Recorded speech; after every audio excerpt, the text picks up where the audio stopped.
Welcome back to the February edition of Conversations, and I'm so happy to welcome to this middle segment Rich Lechleiter. Rich, thank you so much for coming and being with us today. It's an honor, thank you. Yeah, let me tell our viewers a little bit about you. First of all, Rich is here because he is currently the chairman of the board of the Catholic Education Foundation, and we'll be talking a little bit about that.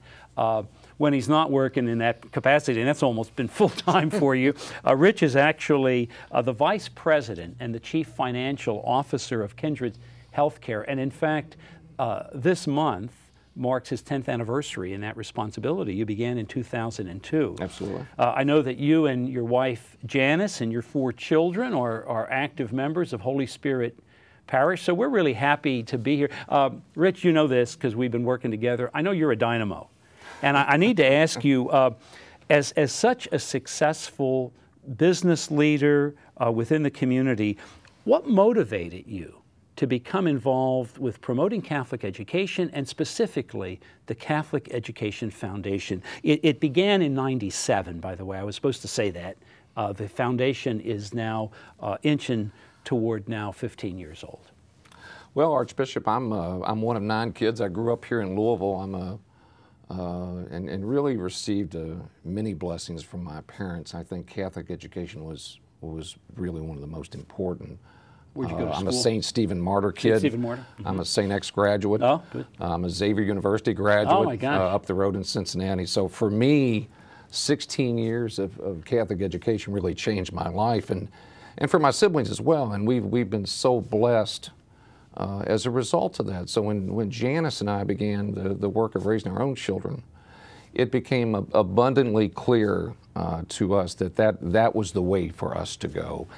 And it's been an incredible blessing. And as we think about it, and as we think about the power of Catholic education, academically, spiritually, and otherwise, it just became more and more clear to us that we need to do something in this community to further this great endeavor. So the foundation for me was a way to more actively get involved and really further the reach, extend our reach, if you will, to other families in our community to join this great enterprise. Tell our viewers and listeners a little bit about the Catholic Education Foundation, what it is and how it advances Catholic education. We have 2 roles.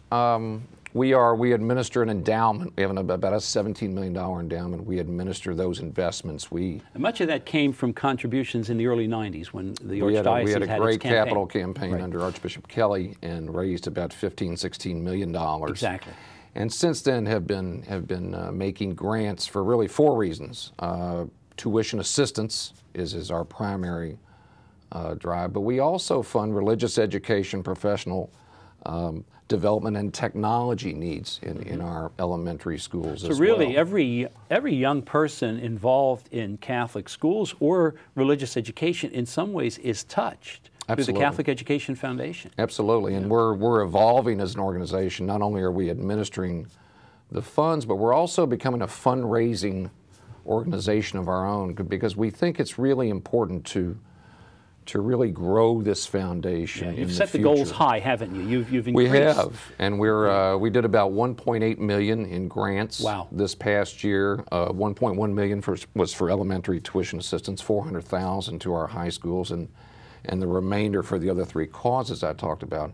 But it's been our goal as a board and as a foundation over the next 5 years to more than double the amount of grants that we're doing for those causes. So it's incumbent on us to be more active in the community. So and more raise than more double. funds. So to take the 1.8 million commitment each year, and actually seek to double that. Absolutely. All right, I didn't want that to go by without people hearing that loud and clear. And you know what? I've known you. I'm inching toward my 5th anniversary as the Archbishop, and you're right, we have a great debt of gratitude to Archbishop Kelly for the leadership he gave. Absolutely. And it wasn't too long that I got here that I found out about your commitment, and so really thank you for that. One of the things that is really encouraging, since here we are in February, Catholic Schools Week, and we are getting ready for the Salute Dinner. When I came, I'm not sure which surprised me more, the number of people who came to the St. X Trinity football game, or I think it was the number of people who came to the Salute dinner. Tell us a little bit about the Salute dinner. We're very excited about that. Thank you for bringing that up. We March 14th at the Galt House. We'll have a packed house. We have over 2,000 people. This is the largest dinner of its kind in the state of Kentucky. Can't even fit anymore, can you? No, we have always. And we've set a really ambitious goal this year. We're gonna raise net that evening $500,000. Wow. That'll shatter our previous best of $350,000 last year. So we're very excited. In one dinner, the Catholic Education Foundation raised $350,000. I know that Rosemary Smith and so many others on the staff are the ones behind the scene doing all the legwork, but that is amazing. We've had such just an outpouring of support for this event in our Catholic community and in the broader community, in the business community. We've had tremendous support because many employers here in our community see the value of Catholic education through their own workforce, and they're more than happy to reinvest in that great enterprise. One of the things I know in preparation for this, I know that you've been very big on this, is of course Jefferson County is so important, but really, all the counties in the Archdiocese are involved, and there's even more activity as we go south into the Catholic Holy Land of involvement. Am I right on that? Yes, we, in fact, this next year, we're going to more than double the amount of funding outside of Jefferson County to our high schools and elementary schools. People need to hear that, because I think it's very important. Sometimes people will think, well, yeah, they're involved, but that's only in the city of Louisville, or it's only in Jefferson County. But in fact, and I think the people who are getting involved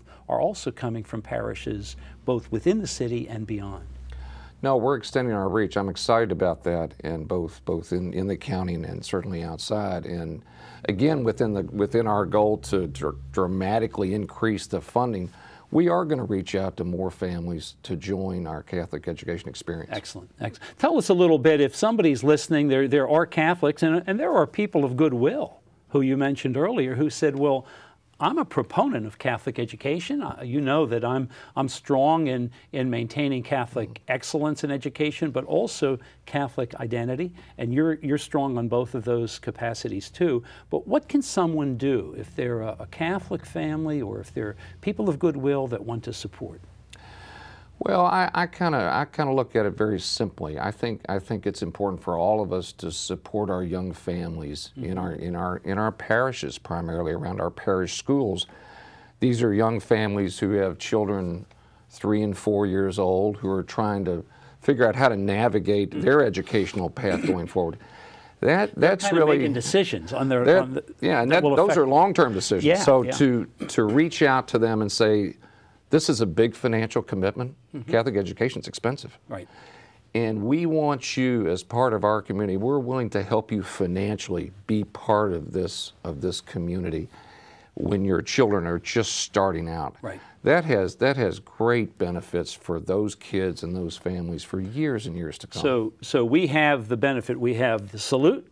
We have opportunities at the Easter time, and we'll have other such opportunities. Rich, I want to thank you. This time goes so darn quickly, but I want to thank you and also the Catholic Education Foundation for being here and telling the story. And you who are the viewers of Conversation, thank you for viewing, and please stay tuned for segment 3 of the February edition of Conversations.